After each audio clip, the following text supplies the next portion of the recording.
Welcome to today's class. We will be learning about turncoat debate. What is a turncoat? Is it a coat that keeps on turning? Who really is a turncoat? A turncoat is a person who switches to an opposite side or party. Other terms for a turncoat could be traitor, betrayer, double-crosser.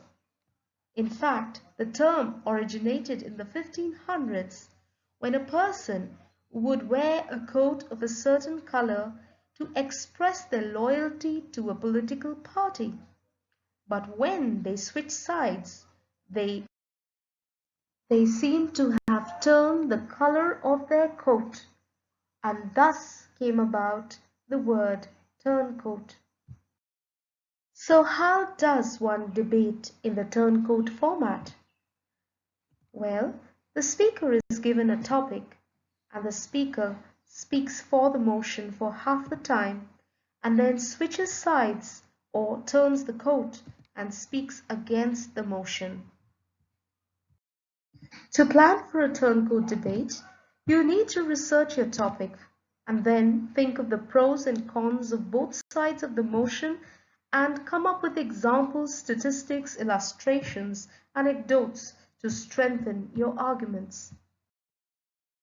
To prepare a turncoat debate, you need to plan a hook and introduction in the form of a story, a quote, a one-liner, or statistical data to draw the attention of your audience.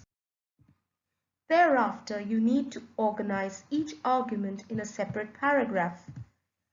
And to support each of your arguments, you must cite examples, statistics, illustrations, or even a short narrative. For example, cats are better than dogs. So let's begin the debate. Would you like to keep something sloppy, smelly, and high maintenance in your house? Surely no. Yet I fail to understand why pet owners keep sloppy, smelly dogs. Ladies and gentlemen, I'm here to give you a better pet option: cats.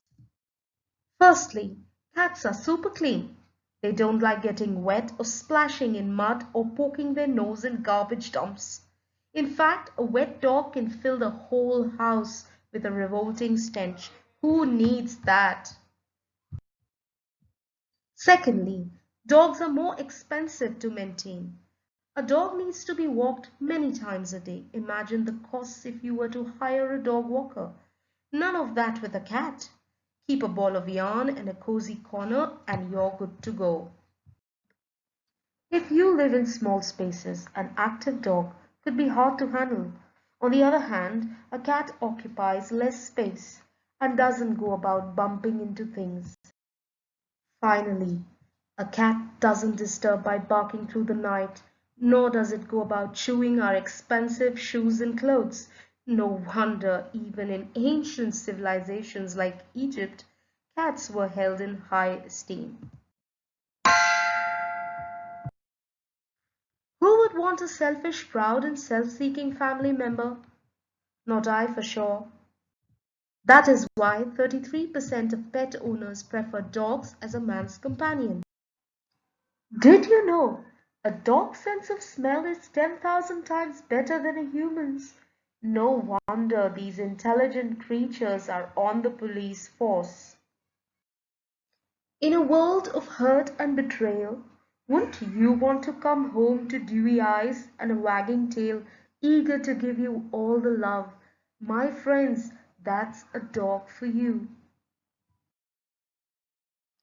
They provide security, they guard our houses, they are trained to help the disabled and the elderly.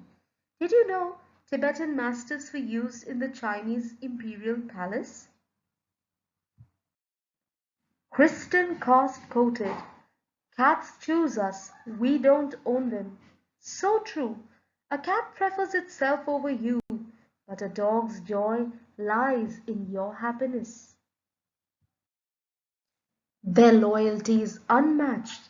That's the reason why over 80 movies have been dedicated to this love and faithfulness, whereas cats lag behind with just 10 or 15.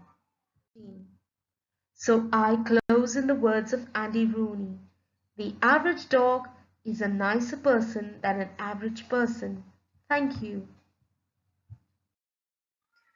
If you found the video useful, then like, share, and subscribe. I'll be back with another video. Until then, bye bye.